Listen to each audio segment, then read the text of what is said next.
Let me ask a question. Does anybody here ever worry about anything? Yeah. I'll tell you the truth.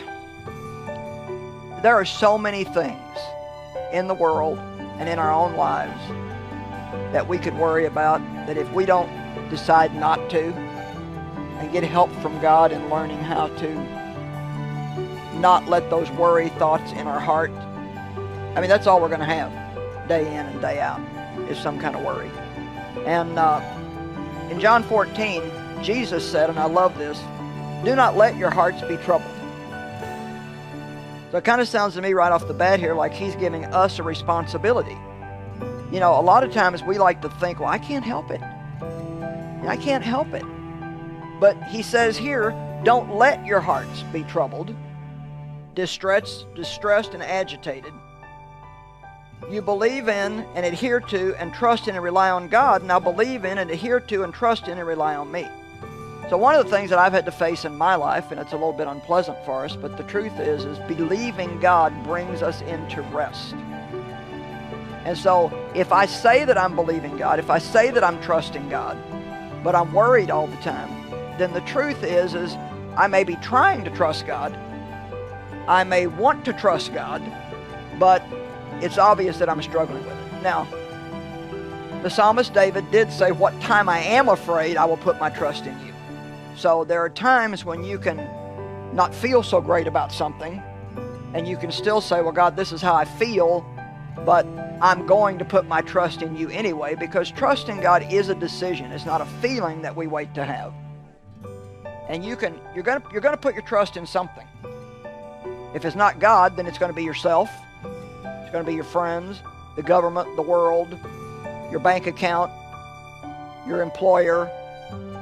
And all those things are shaky and very unstable. But God is not. He is the one thing that is never shaken. That's why the Bible refers to him as the rock. He's a rock that cannot be moved. It's important to maintain a peaceful heart. Something that God speaks to me really often, and I need to hear it often, is stay relaxed in your soul. Even like our physical body. You know, right now you could say, well, let's just try it. Like,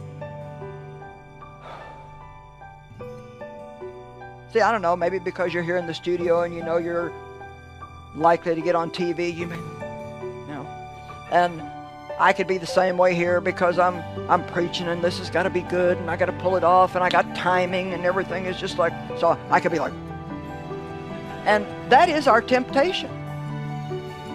But really, we can choose to relax. And I have found for me, I really need God's anointing, which is his presence and power in my life. The more we have of God's anointing, the easier everything is going to be and the more we're going to be able to enjoy it and the greater God can use us. So let's just say, for example, like whether it's what I'm doing today or if I'm doing a big conference somewhere, if I get all tense, God is not going to be able to flow through me like he could if I stayed relaxed. Because staying relaxed proves that we're trusting God to do what needs to be done rather than us trying to make it happen. I think as soon as we start trying to make something happen, we just tense up all over the place. And so it's important to learn how to relax, breathe, relax in your soul, relax in your body,